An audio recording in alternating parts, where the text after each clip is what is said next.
Hello everyone, my name is गुरु टेंगुली और आप सभी का स्वागत है इस न्यू वीडियो में जहां पर हम भाई एकदम फाइनल टिप्स देखने वाले हैं अनसीन पैसेज की। मुझे मालूम है आप सबका कल एग्जाम है और सबसे ज्यादा अगर आप सभी को किसी चीज से डर लग रहा है तो वह है अनसीन पैसेज, हमारा रीडिंग सेक्शन कि भैया कैसे बनेगा, क्या करेंगे, तो सब कुछ मैं आपको बताने वाला हूँ। स्टार्ट में ही मैं आपको बता देता हूँ भाई, जो मैं आपको टिप्स दूंगा स्टार्टिंग में भले ही आपको लग रही होगी भैया बहुत बेसिक बातें आप बता रहे हो, बहुत बेसिक टिप्स आप दे रहे हो, लेकिन आखिरी में जब मैं आपको सैंपल पेपर से एग्जाम्पल दिखाऊंगा कि ये देखो भाई हमने इस ट्रिक को यूज करके यहाँ पर ऐसे पूरा आंसर निकाल लिया, तब आपको बिल्कुल यकीन हो जाएगा कि इस वीडियो के बाद आपको कोई भी प्रॉब्लम नहीं होने वाली है। तो वीडियो को एकदम आखिरी तक देखिएगा। चालू करते हैं बिना कोई टाइम वेस्ट किए। तो भाई सबसे पहला आता है चिल होकर रीड करो। इससे मेरा सिंपल मीनिंग है भाई, एग्जाम में सबसे बड़ी गलती हम करते हैं कि हम डर जाते हैं। देखो आप डर के वहां रीडिंग करोगे, आधी चीज आपके दिमाग से निकल जाएंगे, आप हड़बड़ा रहे होगे, ऐसा मत करो। एकदम चिल होकर करो, ये सोचकर रीड करो कि भाई मुझसे सब बनने वाला है। तो एग्जाम में जब जाओगे, जब अनसीन पैसेज रीड कर रहे होगे तो एकदम रिलैक्स हो जाना, एकदम चिल होकर आपको उसको रीड करना है। और साथ में बहुत इंपॉर्टेंट चीज याद रखना, सबसे पहला कि जब हम पहली बार अनसीन पैसेज रीड करेंगे ना, उससे पहले हम क्वेश्चंस रीड करेंगे।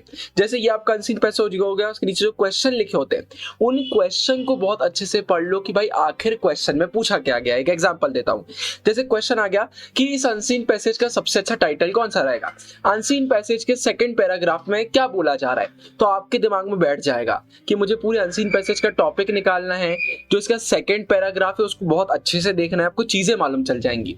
तो पहले क्वेश्चंस को अच्छे से देखो, उसके बाद फिर अनसीन पैसेज को रीड करो। और देखो एक बार रीड करने से काम नहीं चलेगा, 2 से 3 बार उसको रीड करो। जब अच्छे से उसको रीड करोगे ना, जब चीजें एकदम क्लियर होंगी, तो बिल्कुल अच्छे से समझ लो भाई अनसीन पैसेज के पहला पैराग्राफ, दूसरा पैराग्राफ, पूरे अनसीन पैसेज में आके क्या क्या चीजें मुझे बताई गई हैं। तो ये बहुत अच्छे से याद रखना। इसके बाद भाई मैं आपको बोलना चाहूंगा अपनी एक पर्सनल टिप, मैं आपको देखता हूं कि टर्म 1 में अगर आपको अनसीन पैसेज डिफिकल्ट लग रहा है तो उसको आखिरी में करो। आखिरी में करने का सिंपल रीजन बताता हूं। स्टार्टिंग में करोगे, आपको पहले से डिफिकल्ट लग रहा है तो ऑब्वियस बात है आपका टाइम ज्यादा लगने वाला है, उसमें आपका टाइम ज्यादा लगेगा, बाकी सेक्शन में आपको प्रॉब्लम होने लगेगी। तो सिंपल काम क्या करो, पहले पूरा पेपर कर लो और रीडिंग सेक्शन आखिरी में करो।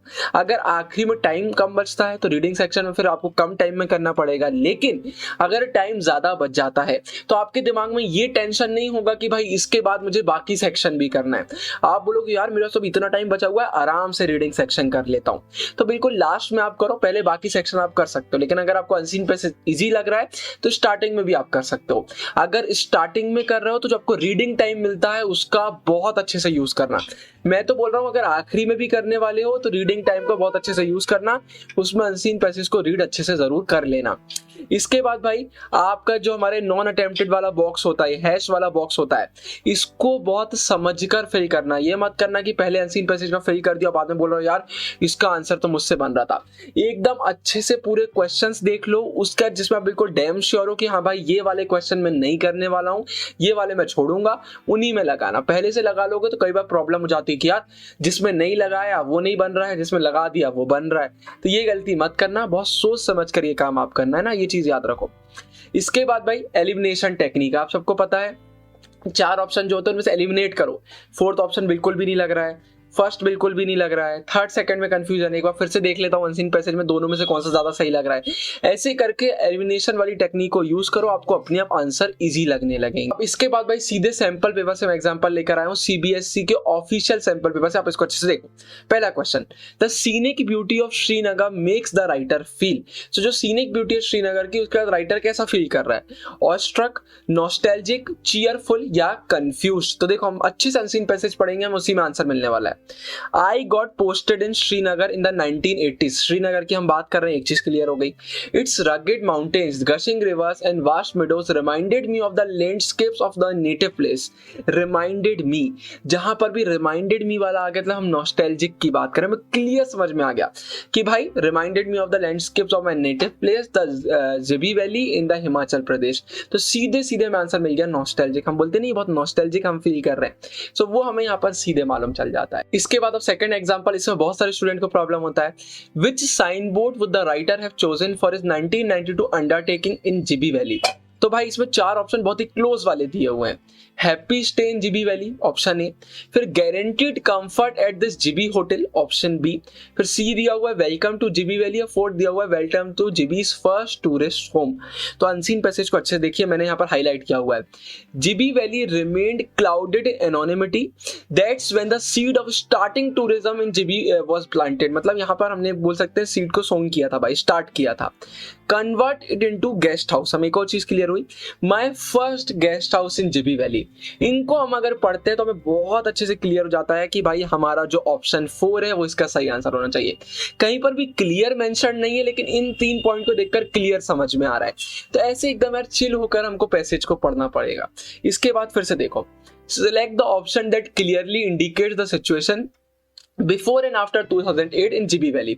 तो बिफोर आफ्टर के लिए देखिए, थिंग्स चेंज सिग्निफिकेंटली आफ्टर 2008। तो भाई हमें क्लियर हो जाता है इस लाइन से कि इसके नीचे हम 2008 के बारे में बात करने वाले हैं। तो देखिए, सबसे पहला, villages turned into towns with many concrete buildings. तो जब हम कॉन्क्रीट बिल्डिंग्स की यहाँ पर बात कर रहे हैं भाई, तो हमें एक चीज समझ में आती है, आफ्टर 2008 कंस्ट्रक्शन साइट्स की यहां पर हम बात कर रहे हैं। इसके बाद local businesses and tourist continued putting a burden on nature. Local business और टूरिस्ट की हम बात कर रहे हैं, मतलब हम यहाँ पर कॉमर्स की बात कर रहे हैं। यहाँ पर कॉमर्स मतलब कुल मिलाकर बिजनेस रिलेटेड हम बात कर रहे हैं। तो 2 चीज हमें क्लियर हो जाती है। बाकी जो 3 ऑप्शन में आफ्टर 2008 दिया हुआ है वो कहीं पर भी अनसीन पैसेज में मेंशन नहीं है, लेकिन ऑप्शन ए यहाँ पर क्लियर दिया हुआ है। तो अगर सिर्फ हमें आफ्टर ही पता चल जाता है तो बिफोर अपने आप हमारा क्लियर हो गया, तो इसका आंसर ऑप्शन ए अपने आप सही हो जाता है। ऐसे सिंपल सा हमको देखना पड़ता है। इसके बाद भाई अगला ऑप्शन आता है, select the central idea of the paragraph likely to proceed paragraph 1। मतलब इनमें से भाई कौन सा एक ऑप्शन है जो लाइकली प्रोसीड करेगा हमारे पैराग्राफ 1 को। तो देखिए, पूरे पैराग्राफ में एक वर्ड को बार बार यूज किया गया है, intern profiles, online internship, internship, internship. तो अपने आप क्लियर हो जाता है कि भाई नोइंग मोर अबाउट इंटर्नशिप्स हमारा जो बी ऑप्शन है अपने आप में एक करेक्ट ऑप्शन होने वाला है। तो ऐसे सिंपल तरीके से हम अनसीन पैसेज को पढ़ते हैं, उसके आंसर निकालते हैं। याद रखिए, वहां डरना नहीं है, एकदम चिल होकर आराम से पढ़ना है, आपको आंसर अपने आप बनने लगेंगे।